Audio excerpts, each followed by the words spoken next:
বিগত ফ্যাসিস্ট আওয়ামী লীগ সরকারের সম্পূর্ণ মিথ্যা এবং হয়রানিমূলক একটি মামলায় আমাদের সাবেক সংসদ ইঞ্জিনিয়ার শাহরিয়ার ইসলাম তুহিনকে সেই মামলা দিয়ে তাকে দীর্ঘদিন থেকে দেশান্তরিত করে রাখা হয়েছে। সম্প্রতি আইনের প্রতি শ্রদ্ধাশীল হয়ে আমরা আইনের আশ্রয়ে গিয়েছি এবং তাকে বর্তমানে উনি জেল হাজতে আবদ্ধ আছেন। আজকের এই মানববন্ধনের মাধ্যমে আমরা এই অঞ্চলের গণমানুষের নেতা ইঞ্জিনিয়ার শাহরিয়ার ইসলাম তুহিনের নিঃশর্ত মুক্তি দাবি করছি এবং তার যত হয়রানিমূলক মামলা আছে প্রত্যেকটি মামলা আমরা প্রত্যাহার দাবি করছি। এই মানববন্ধন করার পরে যদি আমাদের এই গণমানুষের প্রিয় নেতা ইঞ্জিনিয়ার শাহরিয়ার ইসলাম তুহিন ভাইয়ের মুক্তি দেওয়া না হয়, পরবর্তীতে আমরা আরও বৃহত্তর কর্মসূচি দিতে বাধ্য হব।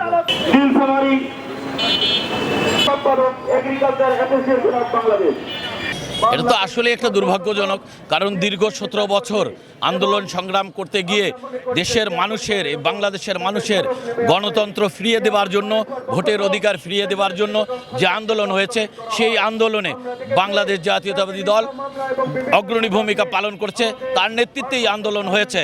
আজকে আমরা সে কারণেই আমাদেরকেই বাংলাদেশ জাতীয়তাবাদী দল এবং অঙ্গ সংগঠনের নেতৃবৃন্দকেই বেশি মামলা হামলা এবং জেলের শিকার হতে হয়েছে।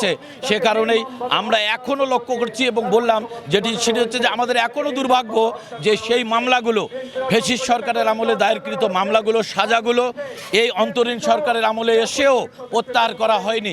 জানি না, আমরা শুধু এতটুকু বলতে চাই, বাংলাদেশি জাতীয়তাবাদের শক্তিকে ধ্বংস করার এটি চক্রান্ত আমরা মনে করি। যিনি সাবেক সংসদ সদস্য এবং জিয়া পরিবারের সদস্য, বাংলাদেশের মানুষের নয়নের মণি, নীলফামারী মানুষের নয়নের মণি, একজন জনপ্রতিনিধিকে হেনস্থা করা ছাড়া আর কিছুই না।